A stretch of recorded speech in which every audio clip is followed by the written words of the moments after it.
either or in Composer. So you don't have to worry about replacing the dimmer if the customer changes load types. This thing is more of a future-proof thing. Okay? It has very low minimum wattage requirements when it's wired with a neutral. So somebody asked this question. The answer is 1 watt. Actually, you were asking how much it drew, but this is 1 watt on the load would be wired with a neutral.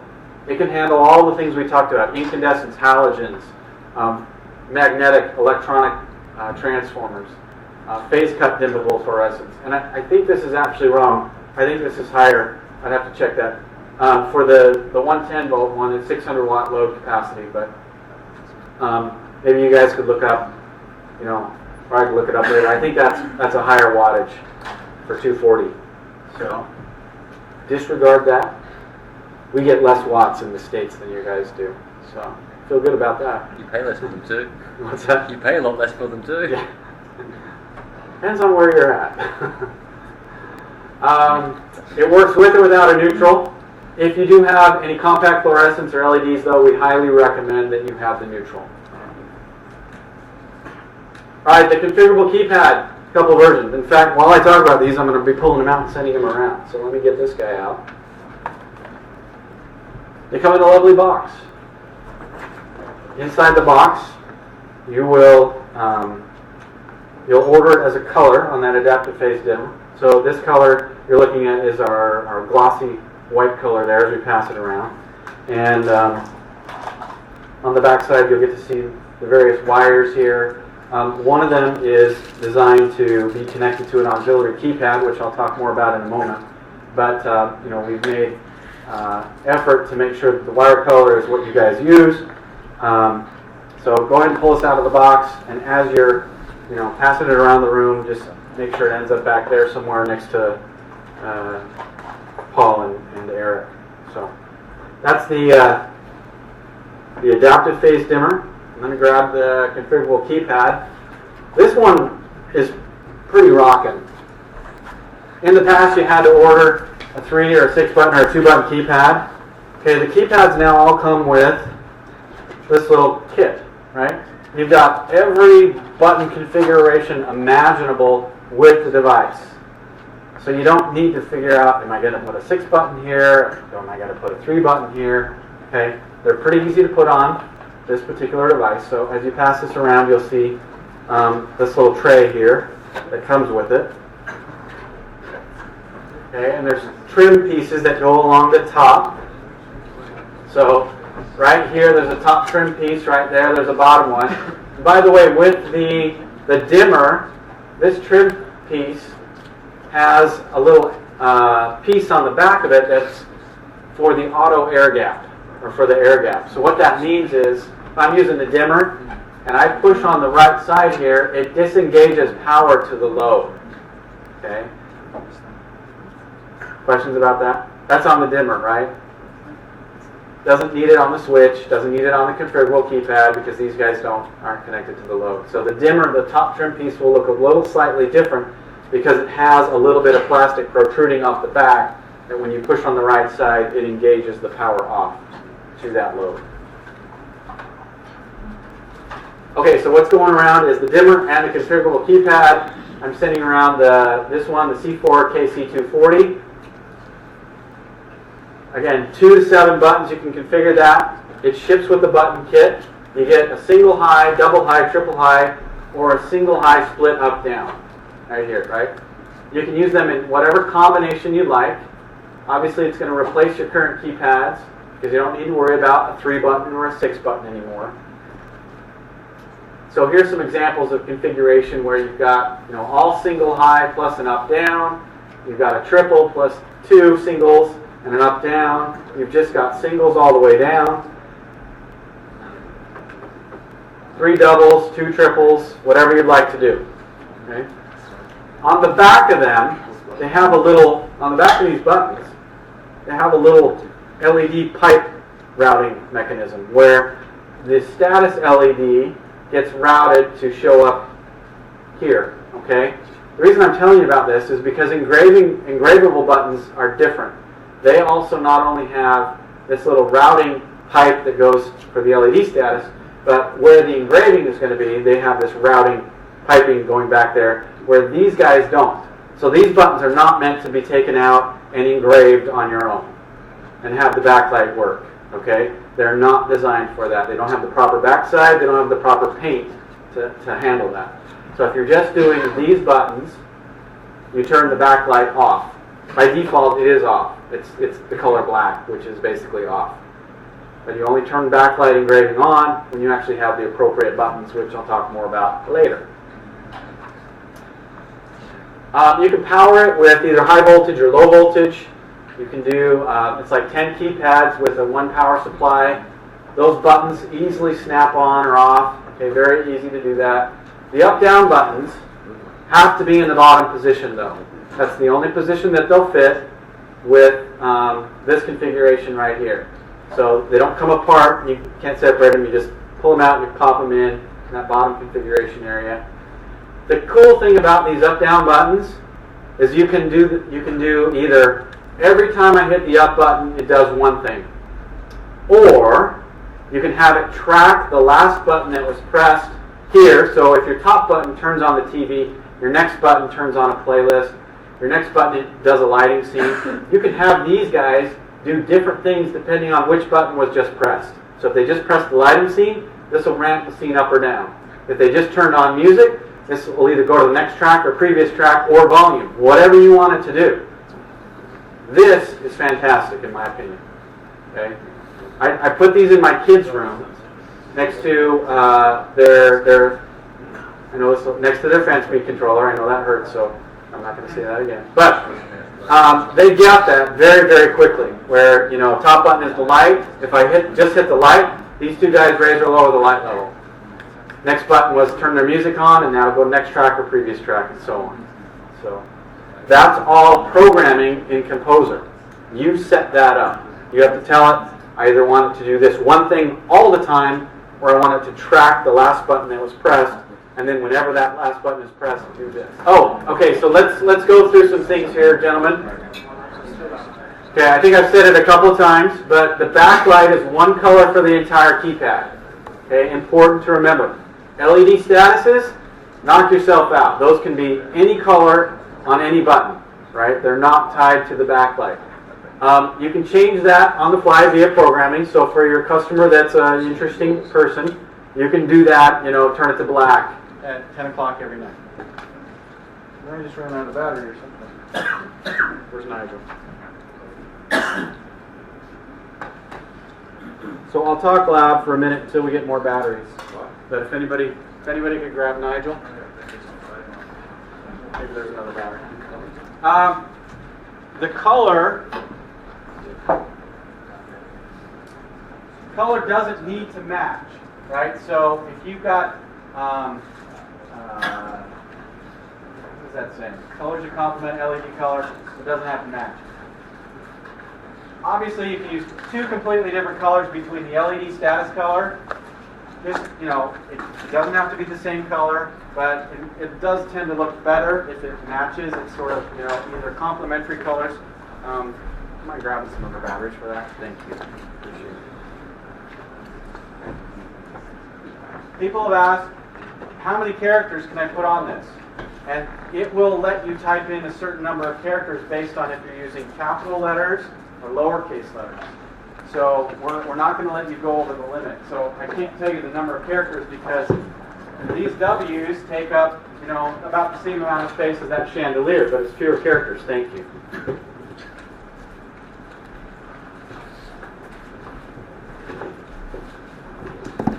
All right, you still good? Okay. So Composer will automatically limit how many characters you can do there.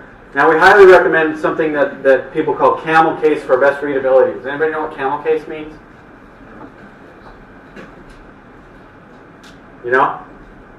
So it's not really a font because we use Calibri. Well, what it means is, okay, you think of a camel, right? Camels have humps.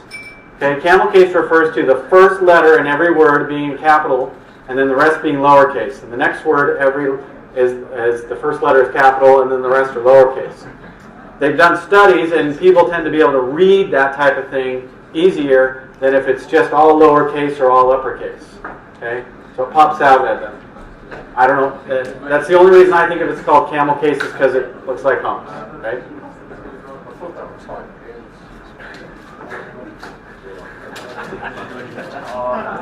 I have no response to that, and I'm moving on. All right. You can do 1 or 2 lines of engraving. Okay, single high buttons can have a single line of engraving. Double high, triple high, and rocker buttons can have 2 lines of engraving, unless you're using an icon. If you're using an icon in there, that enforces a single line of engraving, because the icon spacing is bigger for these guys. You can mix and match text and icons. You can put multiple icons on a button with text, up to 4 icons per button with no text. Okay. We have this web store in here thing, but to begin with, you guys are not going to have access to this web store. You're going to do this a manual process where you're entering it in Composer, and then you are exporting that engraving file and sending that to Advanced Audio. Okay. Any language that's supported by Calibri, we support. Unfortunately, and I know this is big in this area too, we do not currently engrave double byte languages, which includes most of the Asian languages. Okay? So for your Asian customers, those double byte characters, that is something that we are aware of and working on, but out of the gate, we will not support those.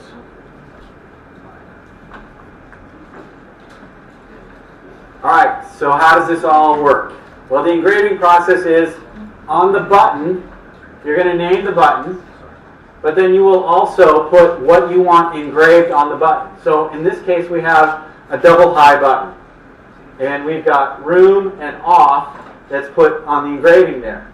Then you go into Composer and you export or generate a engraving file. You can give a printout to the customer and say, this is what's going to come on all your buttons. Each button will show what it's going to have engraved on it. And there will be an icon chart. So the button would say icon 40, and then at the bottom it'll show you what icon 40 looks like. I'll get there in just a second here. But you do this to make sure that, you know, what you have coming, or what you want coming, is what you actually want, right? So it's a gut check, right? You print it out and you go, okay, whoops, I made this button, these are all black. I really meant them to be aluminium. Sorry. You know a word that I haven't said a lot today that I did last time? Is router. Because I got fun saying router all the time. So I'm not doing any networking stuff today, so I'm not going to say router all day. Alright. So here's how you do this. Again, you're on the button property page. We've already named the button, but we put in room and off here. We're going to enter that text, and we're going to pick what color the button is. We're going to put icons in. Okay. To do icons, you're going to select icons. In fact, I'll show you that in a second. We already talked about languages. It includes the entire Latin extended character set, so that Calibri font. I already gave you the bad news on Asian languages. So here's the icons to begin with. There's 48 of them that you can choose from. Okay?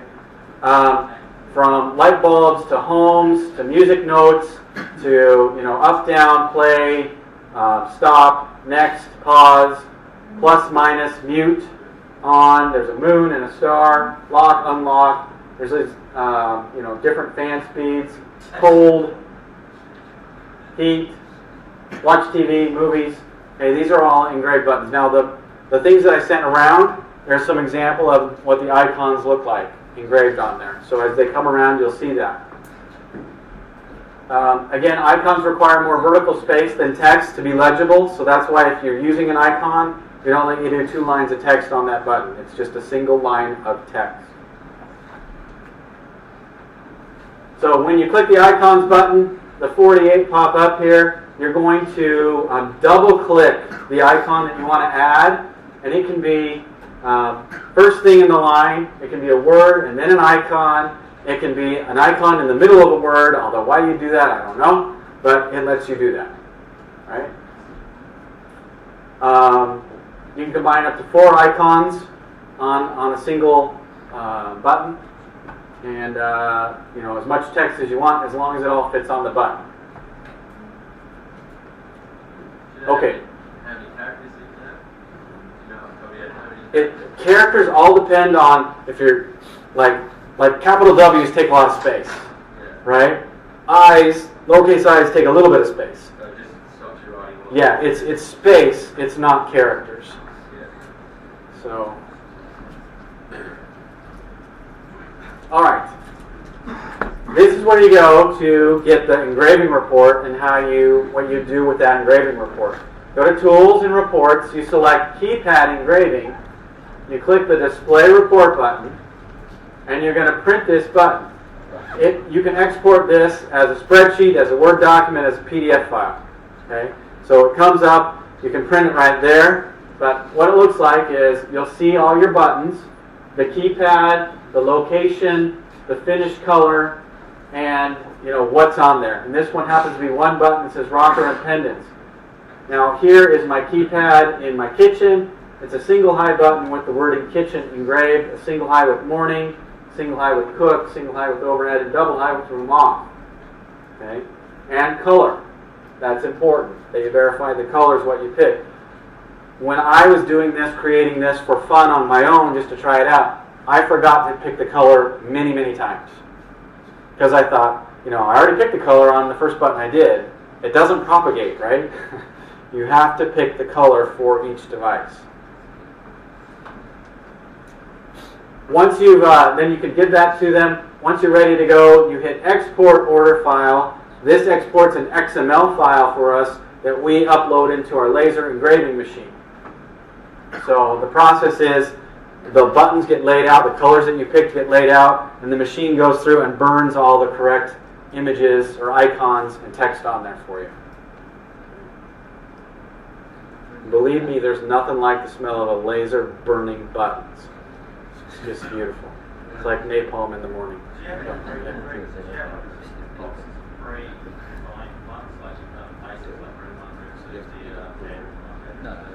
You know, we may do that. We don't currently. But as we get orders in to see what people are actually doing, then it's possible that we'll put together stuff that we know is, you know, this is always going to be a popular white with play. Everybody's going to want that. We're going to build a bunch of those so we don't have to, you know, we can process your order more quickly. But remember, the trays get built individually, though. So what you get, what got passed around is a little thing on top that says where your, you know, what device it is and what room it is, and then that's part of the tray that you get. So, you know, there's a lot of, if we pre-print a lot of buttons, there's still a lot of manual labor that's, you know, someone has to pick that button and put it on the tray in the right place, and, you know, may just not be worth the effort. So, what do you think? That's next gen lighting so far. Do you like what you see? I mean, this is your chance to say, it's, you know, give us some feedback here. Good stuff? Okay. When you do the report, like you set color to start the project and what project's at, because that one seems to time and screw that up every month. Yeah, so many houses will be the same. White, Yeah. being able to set as a project level, every switch in this job is color. Yeah.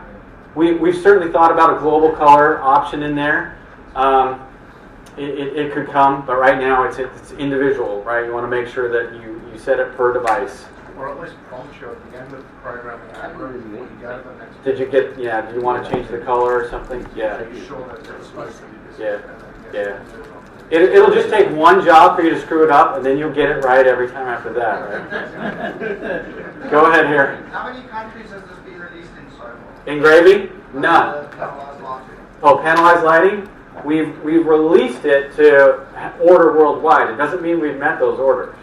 It's just like the 240 volt lighting it's still brand new, just coming in, right? Has there been a failure rate? A failure rate on these? Nothing that I could tell you about that I'm aware of. Yeah. No. I will tell you this though. This next generation lighting, not panel lighting, I've had this next generation lighting in my house for, let's see when I put it in, February or so. Not a single issue with it for me. None. Okay. Okay guys, we're on the last stretch here. We're going to get into panelized lighting here in just a moment. Nigel has told me that we'll actually have the shuttle coming about 5:30, so a little bit earlier then. So we'll wrap up here. If you want to stay and ask questions after that, feel free. You know, if we don't get all your questions, I'm not going to make it through all the slides, but I'm going to, so some of them I'll go through pretty quickly in order to touch on some of the more important points that I think you guys need to know about panel lighting. We do have this survey. If you have to get up and go before I'm done, it doesn't hurt my feelings, but would love it if you filled out a survey. So you can drop it back to Paul and Eric on the way out. If you need one, I'm going to have Nigel sort of just pass these, circulate these, so if you need one, you don't have one for your packet, you'll have one ready to go. And they'll give you a nice little parting gift on your way out. Two things that came up during the break that Eric told me about. One is the question of what happens if I do hook up that yellow wire on the dimmer or the switch that's meant to be hooked to the auxiliary switch to a device providing current to it. That is an isolated circuit in there, so it doesn't hurt the device. It may confuse it, but it's not going to blow up the device or anything. The second one is somebody asked about metal buttons, and I did not know this, but we actually tried to do metal buttons ourselves. And the bottom line is, to get the process just right, the buttons would be more than the device itself. They would cost that much more. So we decided this was not an economical endeavor on our part. No one's going to buy buttons that cost more than the device itself.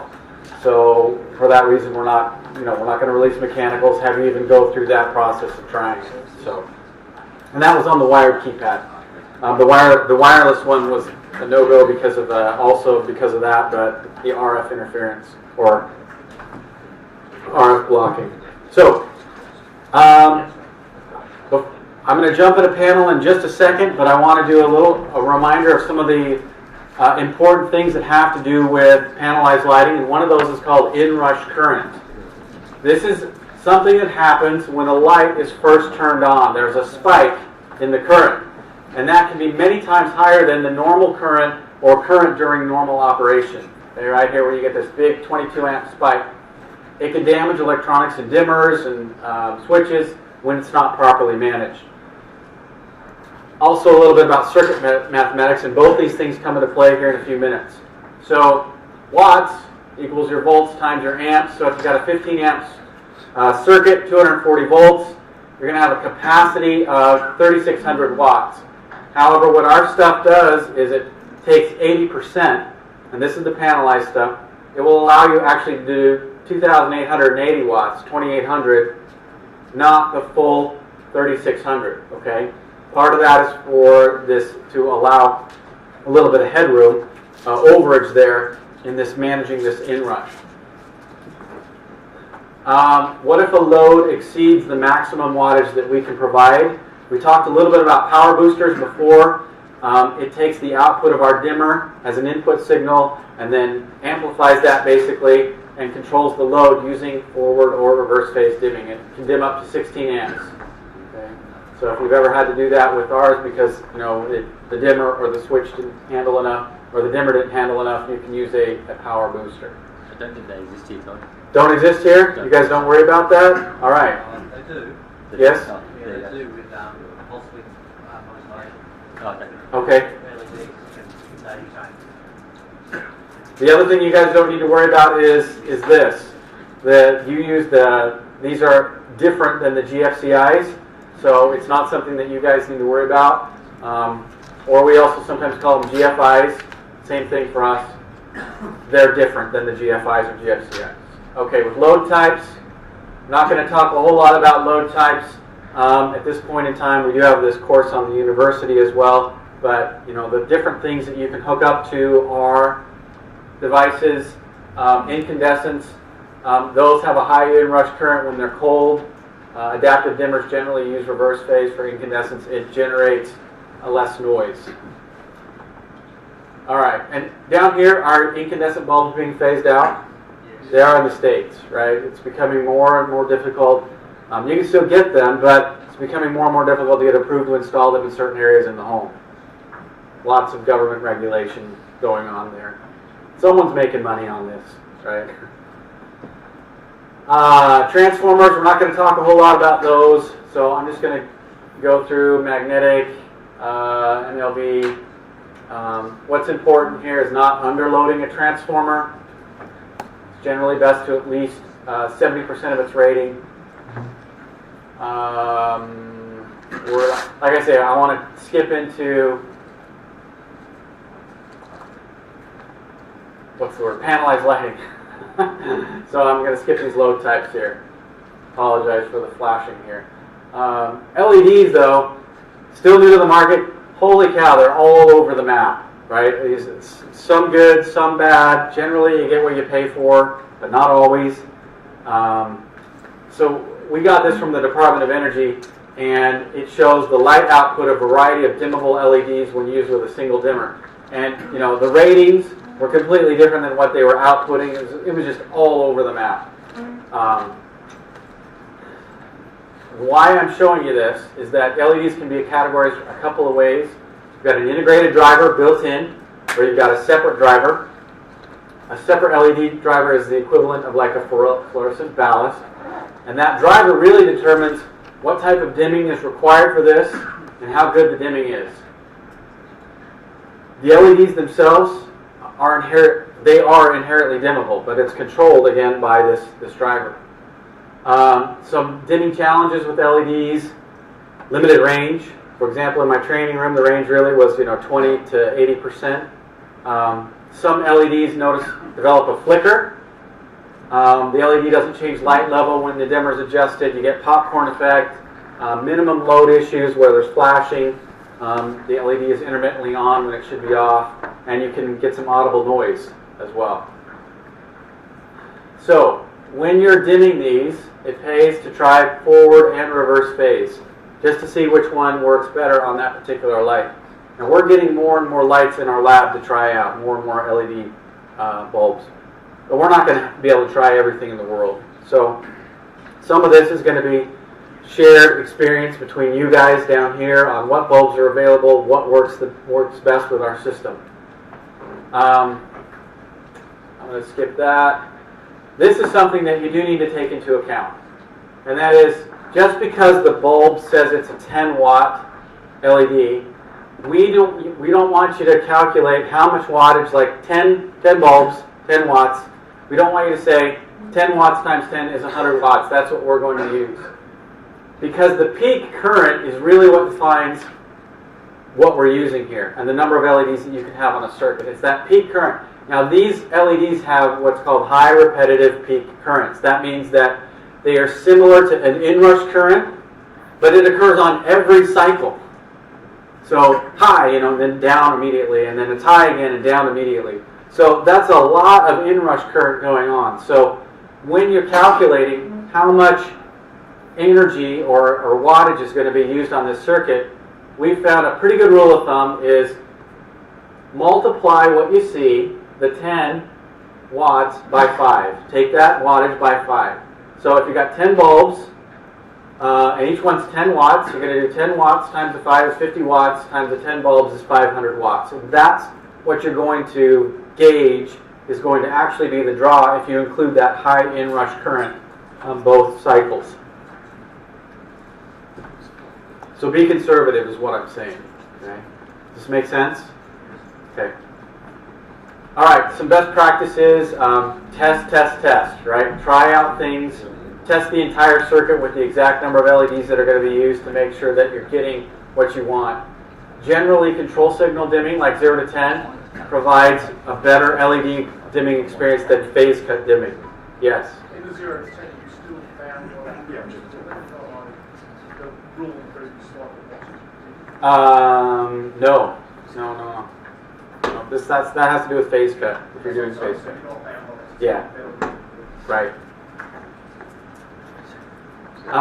If no information is available on what you should do with phase cut, then we recommend doing reverse phase on that.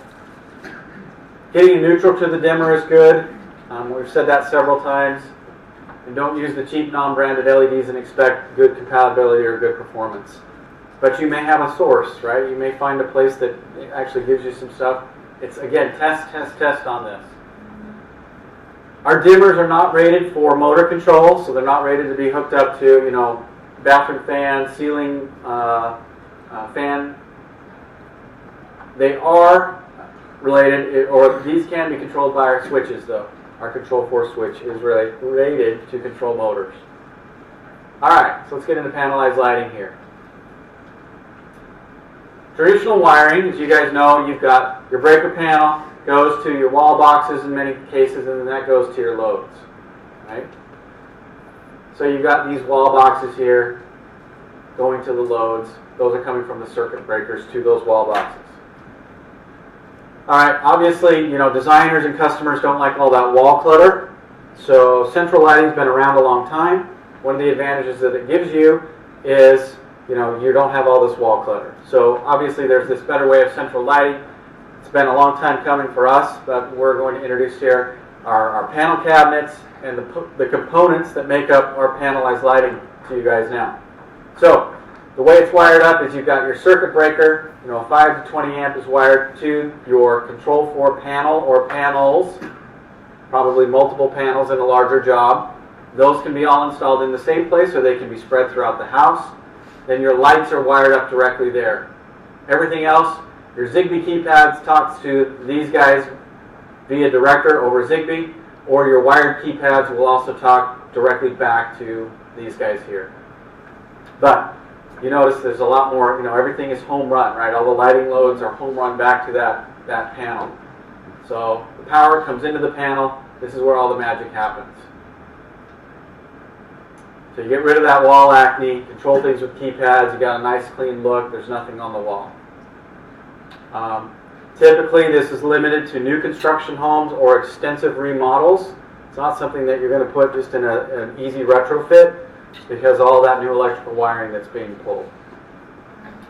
What do you guys call the, like we have a name brand, and just like now you use the word like, go Google that means you're going to search on the internet. Well, this name brand of this cable, this electrical cable, it's a 16.4 wire. It's Romex is the brand, and everybody just calls it Romex, even though different brands make it. Do you guys have a name for that 16 gauge 4 conductor wire, or what do you call it? 16.4? Okay, yeah. So you all know what I'm talking about then. If I occasionally slip and I call it Romex, and people look at me like, what the heck is that? It's 16.4 wire, okay? That's what that is. What's that? Not in a lighting solution? Well, okay, so yeah. Yeah, a lot of that stuff is fully related. Yeah. So are you using it for the bus or for the light? So actually, in our situation, in the U.S. we would use it both. So not for the bus, right? The bus is going to be like an 18.2 and a 22. It's going to be a 4 conductor, 18 gauge for a pair and 22 for the other pair. Or in some cases you could use Cat 5e or Cat 6 for the bus. I'm talking about the wire that goes into the circuit breaker, and then from the circuit breaker to the control, the panelized lighting, and then to the light. Right? TPS. TPS. That's what I'm talking about. Okay. All right. Romex TPS. Similar thing. Okay. It's good to know. Thank you. Okay. So here's a shot of a couple of 5-slot panels that got installed in one of the guys I work with named Nate. This is designed to go in residential and light commercial environments. It'll handle, the same piece will handle 110 to 277. There's not different SKUs for that. It's all together. It's Ethernet-based control. So there's an Ethernet port on this side. Okay, and we'll pass one of these around here in a second. You use your keypads to control the lights, or you use the on-screen navigator to control the lights, and it is a DIN rail form factor mounting. You can use our panel. You see a 2-slot panel over there. Okay, the numbers I quote you are if you're using our panel. If you're using another panel that's not vented quite the same way or not vented at all, then the rating on how much you can put wattage-wise through that goes down. But we'll get there in a minute. Everybody knows what I mean when I say DIN rail. Is there any question about that? Okay, that's a standard. You know, your panel just slaps on that rail there. It's like this. Just a mounting mechanism. All the system design is done in Composer first, before you even install anything. Okay, so this is really a different concept for people that are just getting into this. Typically, you build your project, you already kind of know what you're doing with current lighting, but with centralized lighting, you are using Composer to really help build a lighting plan that you can give to the electrician so he knows how to wire this thing. Okay, so it's all done in Virtual Composer to begin with. We've also added a new lighting proxy, load groups where we can treat multiple loads as a single group, multiple loads as a single load. There's advanced scene control where we can toggle scenes, we can track scene state, we can do ramping and fading of scenes where we couldn't do that in the past. We can add delays to scenes, flash the lights easily. So all this stuff, hopefully we'll get a chance to get into that too later today. If not, on advanced lighting scenes, there is a course on the university on that. Somebody asked, what if the controller goes down? How do the wired keypads function? There's failover behavior that you build into the wired keypads. There's also remote overrides from just a hidden toggle switch you can put wherever you'd like, or right on the module itself is an override. So typically, though, this isn't going to be in a convenient place for somebody. So you can program one of these wired keypads just like it's a wireless key or a dimmer can be programmed to have one button still attached to the load. One of these can be programmed to be a failover button. So in case communication goes down or the control system is down, that's your failover button. This guy gets wired directly to, and so he's wired to the bus. And I'll show you that later. He gets wired directly to a place right here for the failover. Okay? And this can either turn on one load or it can turn on all the loads or a combination of any of the loads that are connected to this module. And it's really easy to set up. It's just a matter of you press and hold the module override button until it starts blinking after 5 seconds, and whatever light was on at that point in time, it's saved as that's the new module override. So if you turn all the lights off but two of them with these buttons here, press and hold the module override, now that's the module override. Anytime you flip that switch, it turns on the module override function. No programming. With the failover behavior of wired keypad, would that be the same behavior as the multi-fail? As in, the top one turns on the light through. Yeah. Yeah. Yep. Yeah. So we've designed it to make it as convenient as possible so you don't have to worry if the system is down. This thing, still, any one of these can turn the lights on or off. Alright, so let's talk about the components that are available that we are releasing. We'll include panels, the modules, and these terminal blocks. We'll also talk about the wired keypads, and we've got two form factors there. You guys do all these, right? Yeah. Square wired keypads, not really? Yeah. Okay. They're basically the same, just different size, or different, the buttons are the same. We fit it in a different box. We'll talk about the bus power supply, which is a 48 volt bus power supply. Unfortunately, to begin with, this is not DIN rail mountable. Okay. So I'll show you that more. And then the Ethernet bus gateway, which is DIN rail mountable. We'll talk about the dimmer, the relay, the 0 to 10, and the Ethernet switch. And so the cabinet themselves, you can do a 2-slot cabinet, panel cabinet, or a 5. All right, those are the two sizes available from Control4 right now. Let's get into the 8-channel dimmer. In fact, I think we've got one of them over here. If you haven't hefted it yet,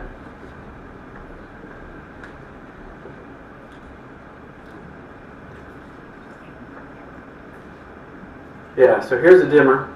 We're going to send that around. And then I've also got the Ethernet switch. That'll go around too.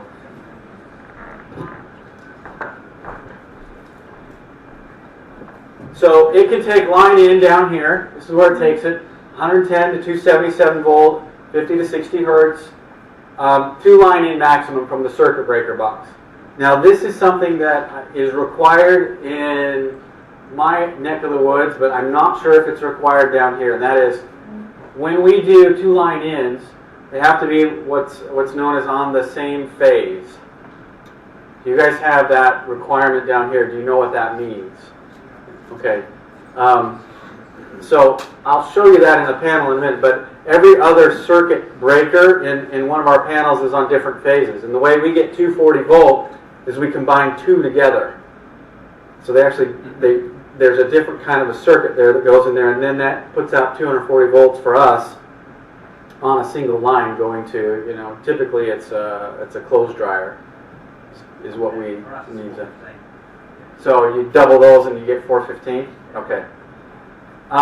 What I'm not aware of, though, is if the requirement is that both your line-ins need to be on the same circuit here. I don't think that's a requirement for you, but we will need to double check that. This guy auto-detects what loads he's hooked up to, so here's the load wires right here, 8. There's 1, 2, 3, 4, 5, 6, 7, 8. This is the auxiliary line that's connected, so that hidden switch in the closet or whatever, that's that auxiliary line right there. And then on the other side is your Ethernet connection. So you'll see that as you pass that around. So actually this is a better picture, it's bigger. Right? So you need to have at least one line in, and that line in shares the wattage across all the loads. So it's either, if it's a single line, obviously you can do X amount of wattage here. If it's double lines, you get to double that. There's your auxiliary in and out. That's for your hidden switch. There's your load buttons or your load terminal connections, and there's your module override switch as well. Now, what's visible to the customer when you put that in is only this part. Okay? That part sticks out of the DIN rail, the cabinet. The rest of this is behind the metal. So it can't stick their fingers in, get shocked, or whatever. And the box itself divides the low voltage side from the high voltage side. So there's no crossing of those wires either. Alright, so I'm going to skip through here. If you are doing a single feed in here, there's a jumper that has to be used so that line 1 out goes into line 2 here. Okay. Jumper just goes right from here to here if you're just using a single line. Alright, so phase, this is why I was bringing this up earlier. For us, a single pole is 120. We combine two together, we get 240. You get two service lines coming in from the power company. Each one's 120, and so you combine those and you get the 240. In your case, you combine them, you get the 415, it sounds like. If that's... We don't have 415 on line. No. But do you have any devices that need that? Like, okay. 3-phase in commercial? Okay, but nothing in a residence typically? Okay. Again, the reason why we do this is there's only a couple of big appliances that typically we would have to do that in a home. We're not going to do that for lighting in our homes either. Yes? Oh, go ahead. We have a quick break here. Everyone's Announcement. Virgin just sent out a news flash to let everyone know that flights have been cancelled because the computers have crashed. So they encourage everyone who is on Virgin to get to the airport ASAP. So can I have a show of hands to see who's actually flying Virgin? Oh boy. Good deal. Brilliant. They're running up. They're in control.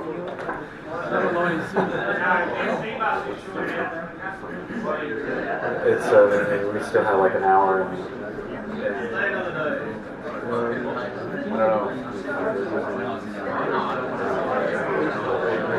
could. Yeah, we could. For the guys who want to stay, though, I guess we can go into more detail. Yeah. So we do that. Just have one come at 4:30 and one at 5:30. Okay. Everybody else is on their own. Alright, so in that case, I'll change the bus to see if they can come at 4:30 instead. Todd will do his best to rush through as much material as possible, I guess, and then for the remaining hour, he'll continue in more detail. Yeah. So if you have to leave at 4:30, go ahead and leave. If you need to, if you want to stay, I could talk all day. So I've got lots more stuff that we'll show you. So You can make all this available online. yeah, it's all available online. These guys will send you, the link. If they're not on the university, we'll get you set up. So I do want to mention that if you are not on the university, please get on the university. Make us aware that you're not on there. I'm actually going to show Luke how to set you guys up because he wasn't aware that he could do this. So I'll show Luke how to do it. You can contact Luke or Nigel. Say, hey, I need to get on the university. We'll get you set up. All of this is available there. So, all right. Thank you. Okay, let's keep slugging through some of this for you guys who are going to leave in 20 minutes. I understand, but then the rest of us will stick around for a while. So we're going to skip the phase thing since that's really not going to affect you. And I'm going to go to the 8-channel dimmer here where the loads are. So the wiring comes in from the terminal blocks to the lighting loads here. Okay. So it might be a little difficult to read, but basically you're dealing with this 240 volt in a Control4 cabinet and 240 volt in a standard unvented DIN rail cabinet. Okay, where you've got a module with maximum 2 lines in. You can do up to 6,000 watts there. Line 1, 3,800. Line 2, 3,800. If you've got 1 line in, it's 3,800. If you've got a single channel, can do 2,000. A single channel non-dimmable maximum can do 1,000. If it's unvented, it drops a little bit on the high end here, where you've got single channels. You know, instead of 3,800, you've got 2,000 watts there. So it all has to do with heat generation and dissipation. So we lower the ratings if it's not vented like these cabinets are. And we recommend that if you have dimmers and relays all in the same panel, you put the dimmers on top. If the dimmer module's on top, then you do the relays underneath. Okay? Get better heat circulation or dissipation that way. All right. It can handle all these load types because it's auto-adaptive. Figures out what it's connected to and figures out the best thing to do, either reverse phase or forward phase. So the leading edge, again, reverse is forward phase, trailing edge is reverse phase. It can also be set to control non-dimmable loads. So, for example, you can force the preset to 0 to 100. So it can turn off your fluorescents, can turn on and off your exhaust fans, as long as your load rating on that non-dimmable load is 500 watts or less. So that's kind of cool. So here we've just got a picture of the load wires, where they're going out to. So you've got your circuit breaker panel feeding your terminal blocks, which feed your circuit panel here, or your dimmer module here, and then you've got your load wires coming in to here. So this is passing the power back up to the load wire. And I've got a better example here in just a second. I'll show you. I'm not going to spend a whole lot of time on this. This is just what do all these buttons do. You can look that up later. Basically, these buttons, these are LED indicators, and then next to it turns on and off the load. Press and hold it, ramps up and down, tap it, it toggles.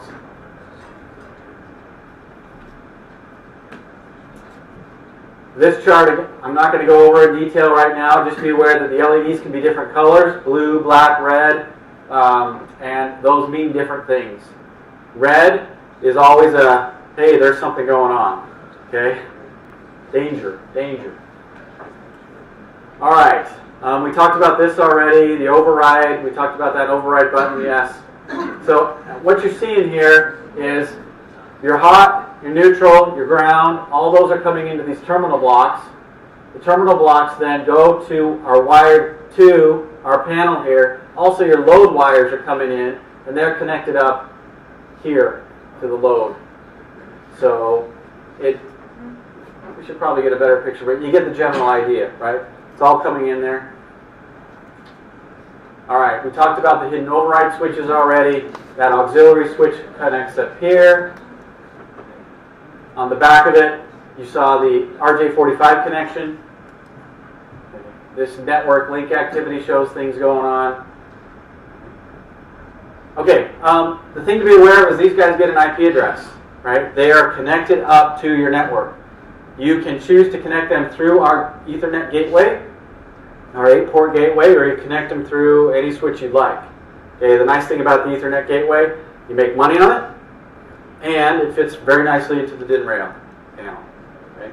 But again, it's nothing special about it. It's just an 8-port switch. So you're not required to use it, but you can make money on that. The relay is for non-dimmable loads.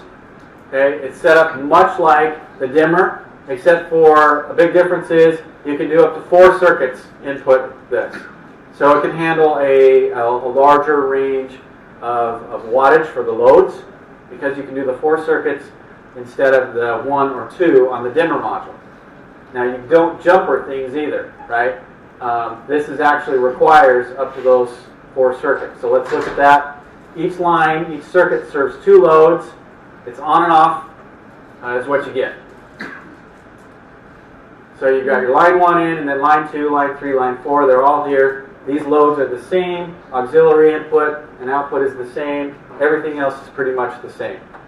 So twice the amount of circuits coming into it, and everything else is pretty close to the dimmer. So we'll skip through this. And Paul and Eric, I don't know if you were out of the room when they came in. Nigel announced that Virgin Airlines crashed their system and are recommending everybody get to the airport as soon as possible. So I'm rushing through this because the group are leaving at 4:30 to get to the airport. 8-channel. These are the ratings for you guys. A module can do 64 amps. Each line can do 16 amps. A single channel, 16 amps, 2 horsepower. We're going to skip that guy. The 0 to 10 dimmer. Very different looking, right? Because you've got just your power here, but then you've got all your control going on in the low voltage side. So it can control up to 8 lines of 0 to 10 or 1 to 10, fluorescent ballast and LEDs. Remember when I was telling you, depending on where the current sink or source is, if the current sink is, if it's set up to be the current sink, you can do 100 milliamps, 50 ballast. If it's set up to be the current source, it's 25 milliamps for channel, 12 ballast. So the difference is, how many ballasts you can do on each one. There's also dry contacts for triggering external relays, because remember, this guy, the 0 to 10, doesn't have built-in on-off. He's relying on an external relay. Either our relay can do it, or somebody else's relay can do it. But that is actually the trigger for on-off, is an external relay. Okay. Same override capabilities. So we're going to skip that. Go ahead. Those external relays, are they half mapped to the channel? Yes. Channel 1 is relay 1 channel. Yes. Yeah, that's why they're numbered here. So 1 and 1 and 2 and 2 and so on. Yes, good question. You would tape that up to the 8-channel relay. Does it program you tell it to? There's a switch in a little checkbox in Composer that says you're using the Composer relay here, and then it lets you bind those very quickly, on a 1-to-1 basis.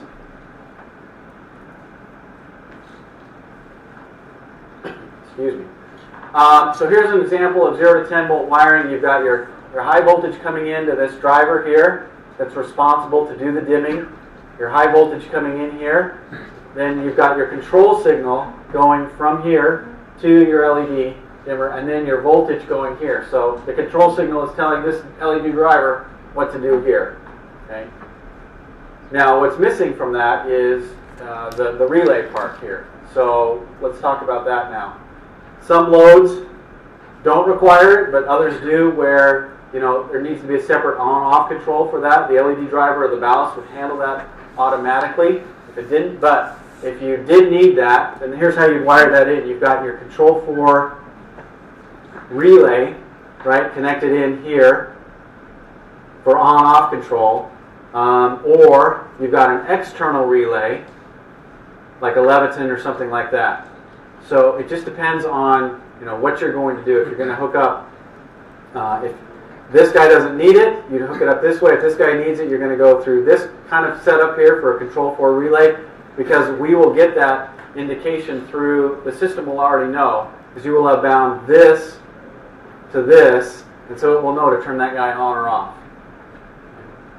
So those are the 3 different ways that you do this, depending on if you're using external, none, or Control4s.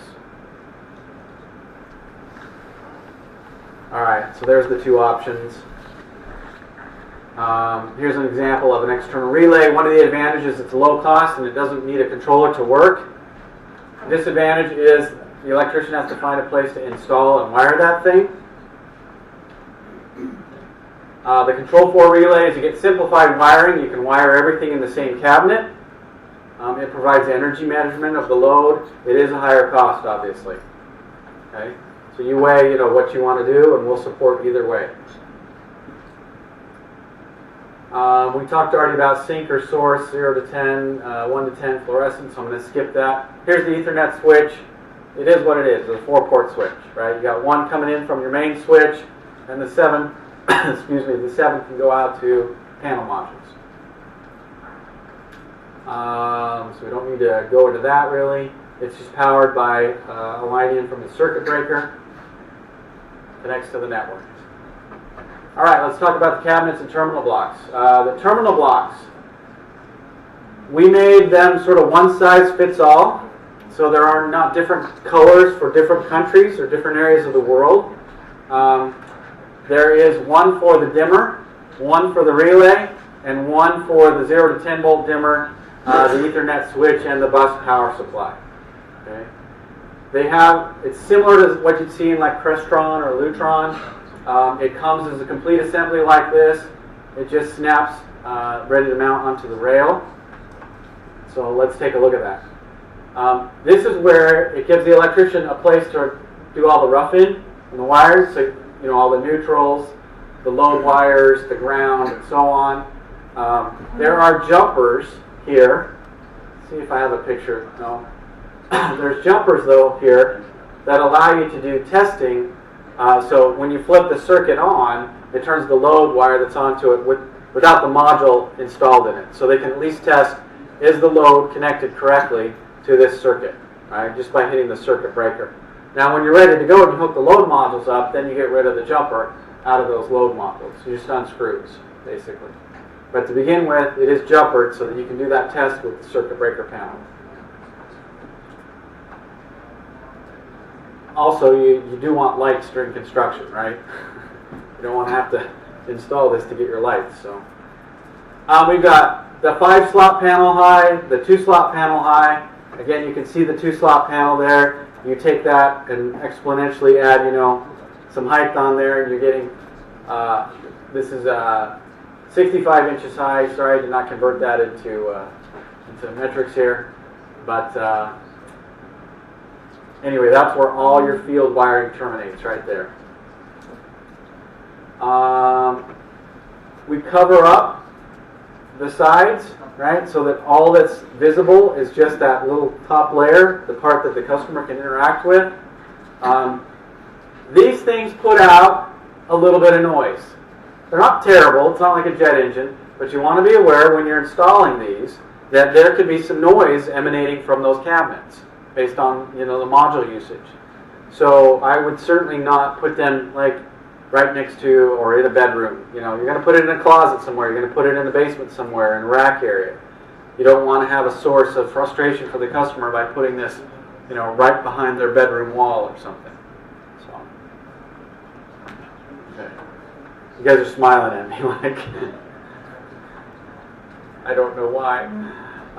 Okay, let's talk about the wired keypads. I'm going to pass one around. All right, so here's an example of a decor style wired keypad. You'll see there are 4 termination points on the back side here with little connectors. There's a ground, positive, negative. Anyway, you'll see that as we pass this around. That's a configurable keypad there. They all are, so you can just do whatever you like with the buttons. The square wire keypads are similar to that, but you guys don't do those here. The bus power supply, I'm going to pass one of those around.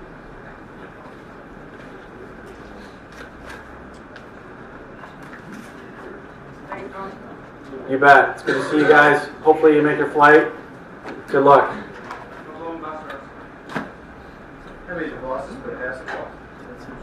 I'll get there in just a second. So for you guys that have to leave soon, I am going to skip to a section here on how many devices per power supply. So just be aware that the wired keypads have basically all the same backlight, ambient light sensing,